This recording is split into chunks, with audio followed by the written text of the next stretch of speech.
Good morning, friends, and welcome to the main object big book study of Alcoholics Anonymous. I am an alcoholic. My name is David, so it's good to see you all. Welcome. And we need somebody to read the AA preamble. Since it's Joanna's first time here, Joanna, would you do the honors? I'll put it up on the screen. I'd love to. Thanks, David. Okay. And I think it's up there now. Thanks. All right, the preamble. Good morning, family. Joanna, I'm an alcoholic. The preamble. Alcoholics Anonymous is a fellowship of people who share their experience, strength, and hope with each other that they may solve their common problem and help others to recover from alcoholism. The only requirement for membership is a desire to stop drinking. There are no dues or fees for AA membership. We are self-supporting through our own contributions. AA is not allied with any sect, denomination, politics, organization, or institution, does not wish to engage in any controversy, neither endorses nor opposes any causes. Our primary purpose is to stay sober and help other alcoholics to achieve sobriety. Terrific. Thank you so much. And now, folks, if you would join me in inviting God into this meeting by joining in and reciting the Serenity Prayer. God, grant me the serenity to accept the things I cannot change, the courage to change the things I can, and the wisdom to know the difference. So we are a line-by-line big book study, and I know there are one or two of you here for the first time, so just to briefly summarize, we do the big book a little bit differently than a traditional AA meeting, which typically goes through a chapter at a time. We go through line by line, so we take our time. And what we do is we look at the purpose and the meaning of each line or each sentence of the book. And what we find is that by doing that, the deeper significance and meaning of the text and the direction of the text really pops out to us. And what we do is we also highlight the text in different colors, and how we do that is we break the text down into 5 categories. Questions and directions, questions, the first, directions and explanations, promises, warnings, and history. And you could see those colors there are the particular highlighter colors that I use. You can pick your own, but that's what I use. And what I find is that it helps me kind of absorb the deeper meaning of the text, understand the directions that I need to take, and most importantly, it gives me a ready reference when I want to take somebody else through the book and sponsor them in that way. So our format is that I will share on our text today, and for about 20 minutes or so, and maybe a little bit more, maybe a few minutes more. And then around 7 a.m., we'll open it up for questions and discussion and comments and so forth. The meeting is being recorded today because we keep an archive of this, and I'll be posting later the links to that archive on YouTube. All the meetings are recorded. We only record my parts only so that anybody who wants to make a comment, they don't have to be concerned that it's going to be recorded and out there in YouTube land. So you can feel free to share what is on your mind and heart. And today we are we're on There Is a Solution. We're on page 20.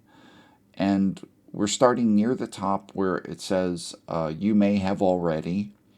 So the first full paragraph, and we're going to try to cover a bit of ground today. Although some of the paragraphs are longer, especially one of the last ones. And we're going to go to page 22, about a third of the way down. So I'll get started. And just to summarize, so far in this chapter, we've covered the fact that we of AA, in fact, have an effective solution for alcoholism. And we are willing and passionate about sharing that solution in a safe and respectful way. That's what we've seen so far in this chapter. There is a solution. In addition, we also saw that we share this solution in two primary ways.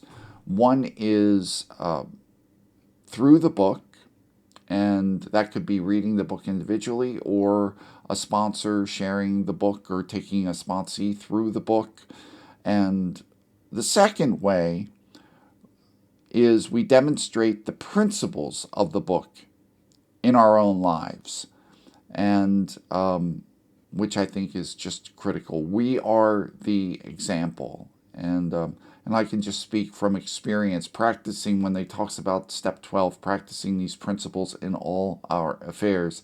That is, believe me, a lifetime journey. It's not a one and done for sure. So today, the focus in what we're reading is helping others answer a critical question. Am I an alcoholic? Do I really have this thing?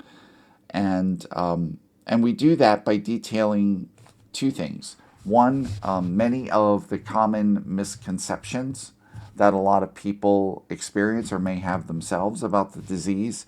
And two, what we do is we hone in on the real behaviors, or sort of the bottom line behaviors, that an alcoholic may exhibit, so that you can answer that question: are you a real alcoholic? And I'll give you a spoiler alert. David, sorry to Okay. interrupt. Yeah, go right ahead. Karen S. is trying to get on and she's waiting for the host to let her in. She I said, do not. Yeah, I got her message as well, and unfortunately, I'm not. Karen, let me pause for a second. I'm not seeing her in the waiting room, though. That's the only thing. sorry about this. Yeah, let me. Sorry, folks. I'm watching, David, so if she gets to the Yeah. right meeting, I'll let her in. She might be on the wrong meeting.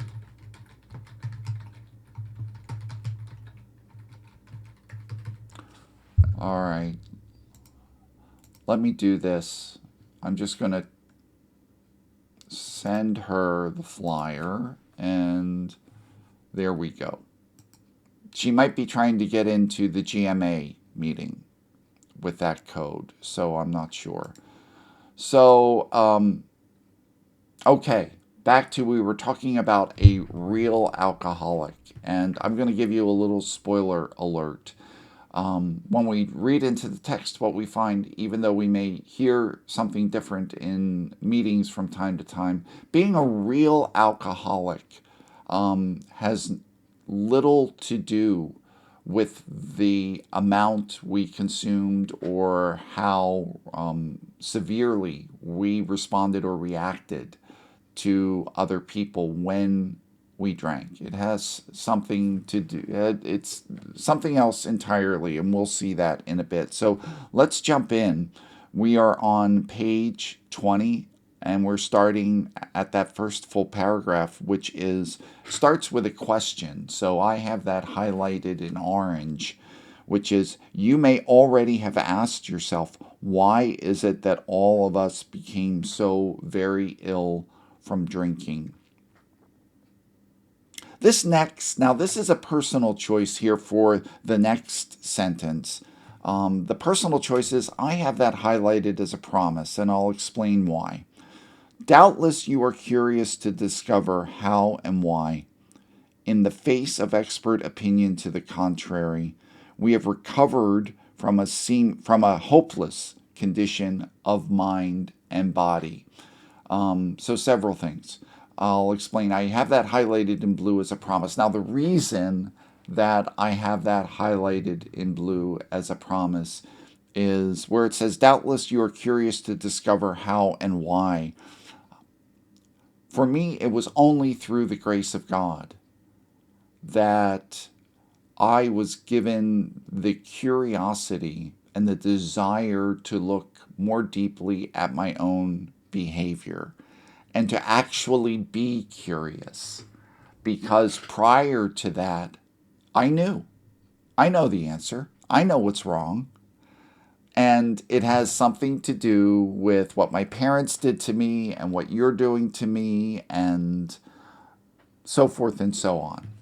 And it was only through the grace of God that I was given enough genuine curiosity to really look at, hey, what's going on with me? What's happening with me? Now, also, the second thing I want to point out is it uses a word that may be controversial in some corners of AA. It says recovered, and you'll also hear recovering. And there are a variety of opinions on this, and I kind of side with what I heard another big book speaker talk about, which is that if you want to know if we're recovered or we're recovering, we're both, okay? And what I've noticed is I've become more effective in sharing the message when I have no dog in that fight. So I will often say I'm recovered, but I'll sometimes say I'm recovering.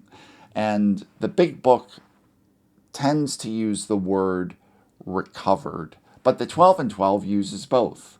So take your pick. So moving on. If you are and then this last part here is orange again for a question. If you are an alcoholic who wants to get over it, you may already be asking, what do I have to do? Now, I have that in orange because it's clearly a question, but again, I mean, in my experience, that was the grace of God to be willing and open to saying, what do I have to do? Because when I came to Alcoholics Anonymous, usually when I shared, even when I shared with a sponsor, I didn't so much share as I reported. And some of you may know what I mean. Like rather than say, well, here's my situation, what do you think I should do? Whoops, excuse me there, Rich.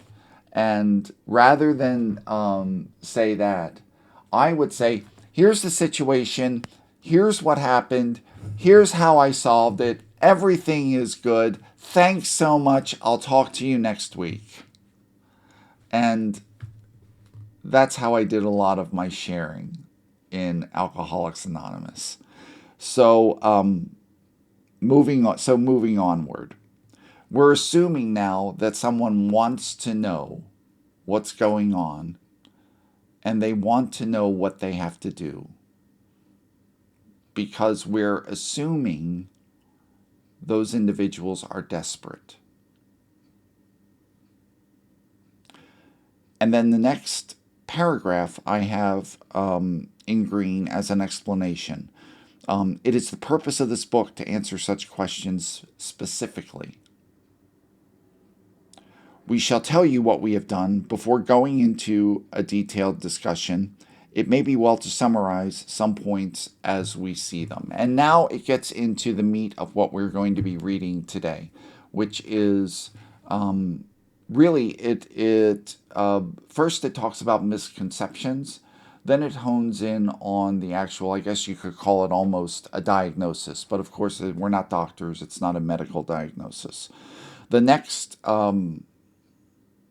paragraph entirely I have highlighted in pink as a warning, because it talks about the misconceptions, and it also talks about how the other, there's sort of two levels at which you can read this next paragraph. One is a list of the misconceptions, as it says, but the other, which I think is even more, has been more important for me, is the impact we have on other people, and the fact that throughout most of my drinking, other people were trying harder to make sense of my behavior than I was myself. So let that sink in for a minute. The people around me were expending more energy to try to make sense of me than I was.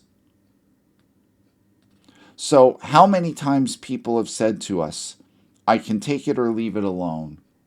Why can't he? And we'll find out in a minute where that comes from. Why don't you drink like a gentleman or quit? That fellow can't handle his liquor. Why don't you try beer and wine? Lay off the hard stuff. His willpower must be weak. Now, that may seem like just a terrible misconception about alcoholism, but for somebody who's not an alcoholic, it makes perfect sense. And it is quite accurate. He could stop if he wanted to. She's such a sweet girl. I should think he'd stop for her sake. The doctor told him that if he ever drank again, it would kill him. But there he is, all lit up again. And like I said, we'll get clarity on these misconceptions in a moment. Now, these are commonplace, and this next, the rest of this page actually, I have as explanation. So it would be in green for me. Now, these are commonplace observations on drinkers, which we hear all the time. Back of them is a world of ignorance and misunderstanding. And I will say, a world of ignorance and misunderstanding about alcoholism, not necessarily about drinking. And why do I say that? Because if somebody is not an alcoholic, all those explanations or excuses above make perfect sense. And they are very logical reasons or methods through which non-alcoholics can stop drinking. We'll even see that more in a moment when we talk about moderate and hard drinkers. Back of them is a world of ignorance and misunderstanding. We see that these expressions refer to people whose reactions are very different from ours. Absolutely. Now, it goes into 3 categories of drinkers. And I will say, when we, just to kind of broadcast ahead a little bit, when we get to further down the road, when we get to the chapter to the wives, we'll see an even more detailed breakdown of the types of drinkers. So, but for now, breaks it down into 3 types. First is moderate drinkers. Moderate drinkers have little trouble giving up liquor entirely if they have a good reason for it. They can take it or leave it alone. So when someone says, I can take it or leave it alone, why can't he? That's probably a moderate drinker who is talking. Then we have a certain type of hard drinker. And just FYI, this entire paragraph here at the bottom of page 20 and at the top of page 21 is, again, explanation. So I have that all in green. Then we have a certain type of hard drinker. He may have the habit badly enough to gradually impair him physically and mentally. It may cause him to die a few years before his time. If a sufficiently strong reason, ill health, falling in love, change of environment, or the warning of a doctor becomes operative, this man can stop or moderate, although he may find it difficult and troublesome and may even need medical attention. I'm just going to clarify here. It doesn't go into it at this part, but I'm just going to share a little bit of my own experience, strength, and hope with this. I was sure I was a hard drinker. And because I knew I drank hard, okay? But do you notice what it doesn't say there?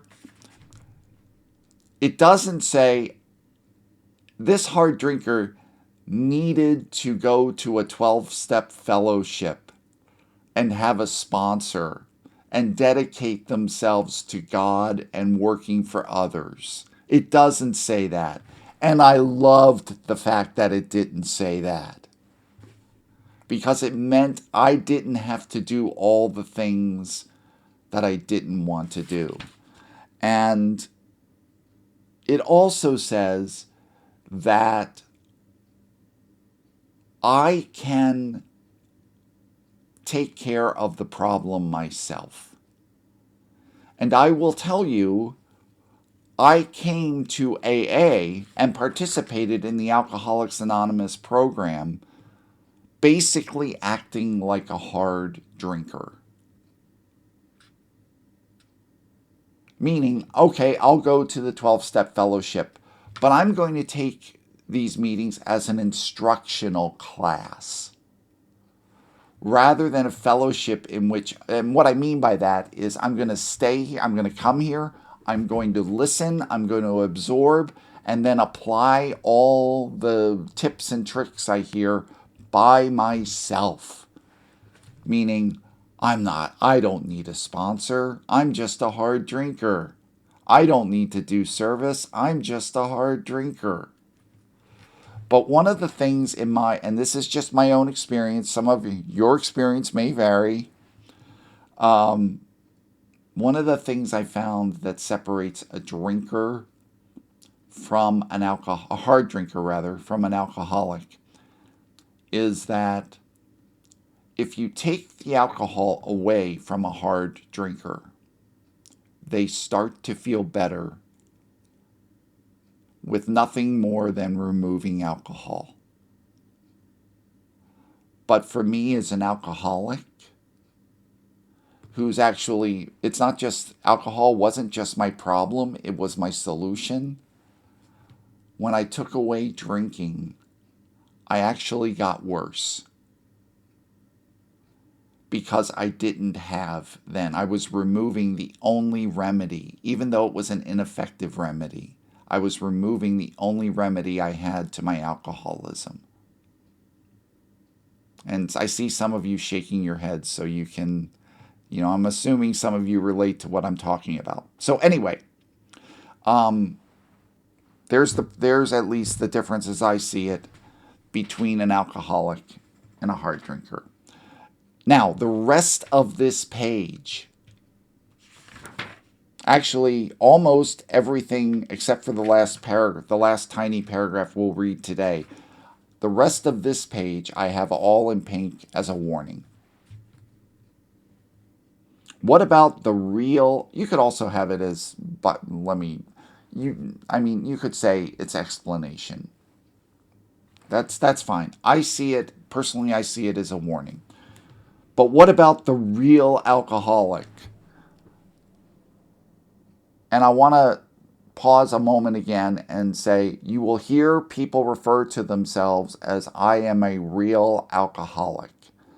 And I used to do that after a time when I really embraced the fact that I had this disease. But I didn't mean it in the sense that our authors intended it. I meant it as almost a kind of AA bravado. Like, I was so bad. Here's how bad I was. I was worse than you, or I was worse than the people who weren't serious about their disease. But it doesn't say that here when it describes what a real alcoholic is. But what about the real alcoholic? He may start off as a moderate drinker. he may or may not become a continuous hard drinker. But at some stage, and here's where it gets to the heart of what a real alcoholic is. But at some stage of his drinking career, he begins to lose all control of his liquor consumption once he starts to drink. And when I thought about questions for reflection, which I will post in the video today, the first one is whether or not my drinking was continuous. Did I lose, quote unquote, lose all control when I did drink? And what I could see is I was not a continuous hard drinker, but I did lose all control when I drank. To the point where that doesn't mean I got drunk every time. That doesn't mean that I drank everything in sight every time. But that means that I had to exert tremendous self-control in order to put the brakes on. And one of the things I've learned in Alcoholics Anonymous is that non-alcoholics don't consider it an accomplishment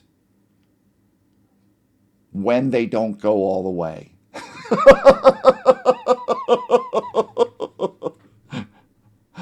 But for me, every time I didn't go all the way, it seemed like I needed to pat myself on the back.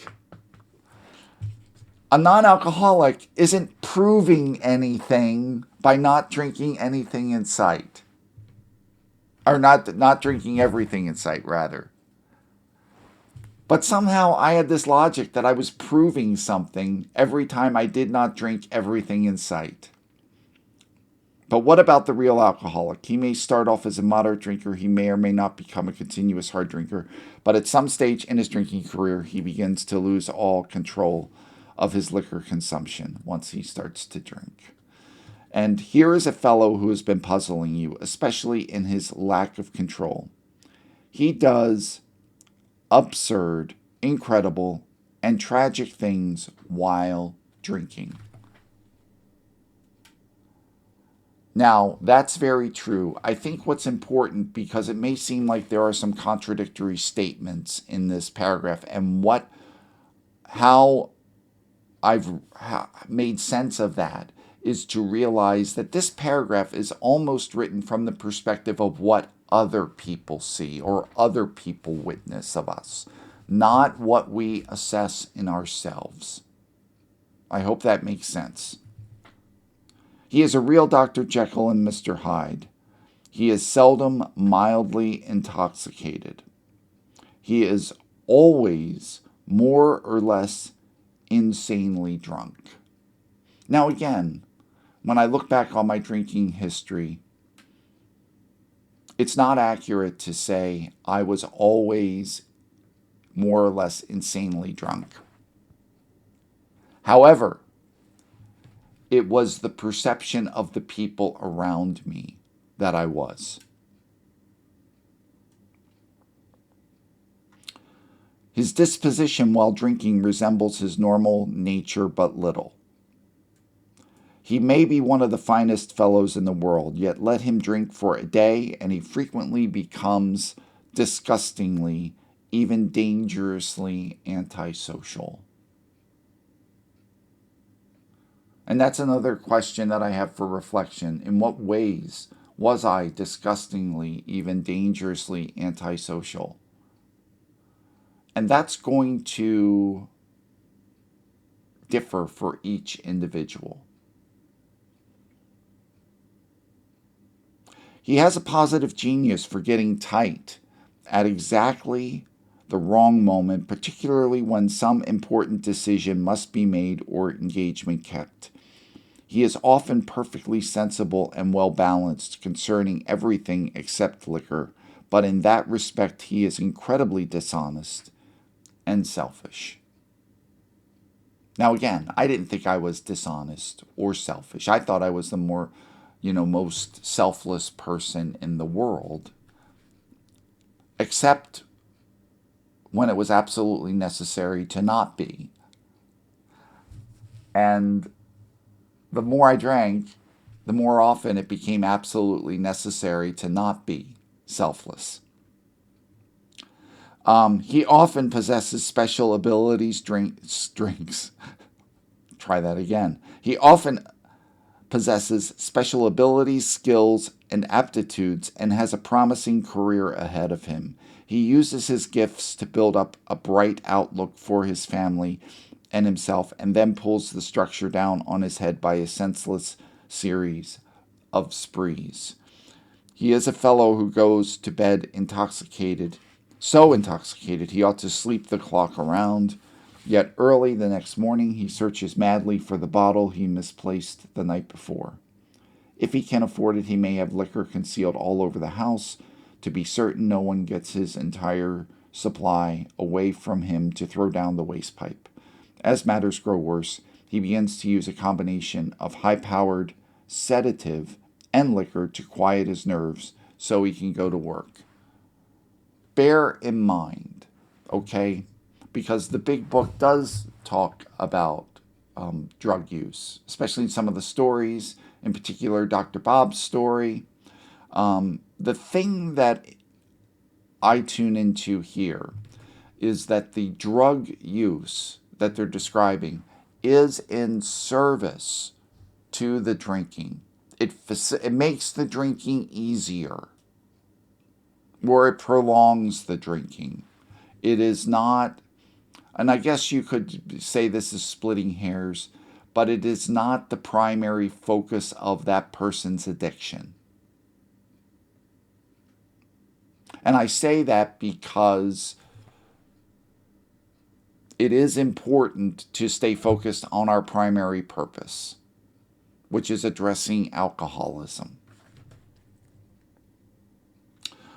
Then comes the day when he simply cannot make it and gets drunk all over again.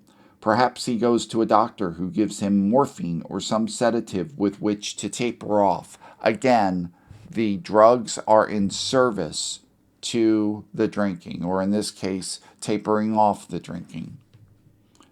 Then he begins to appear at hospitals and sanitariums.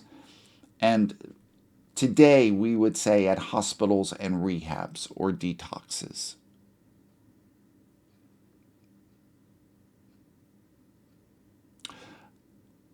And then we'll end with this last paragraph, this short paragraph, 2 sentences, I have as explanation in green. This is by no means a comprehensive picture of the true alcoholic, as our behaviors may vary. But this description should identify him roughly. And by roughly, what I take away from that is, does this description fit me to a T? No, it does not. I'll tell you this, and there may be some here who it does. But it does not fit me to a T. However, the core sort of understructure of what they're describing, plus many of the traits, absolutely. That was me. And with that, I'm going to, so that's the end of our reading for today. And what I'd like to do now is open it up.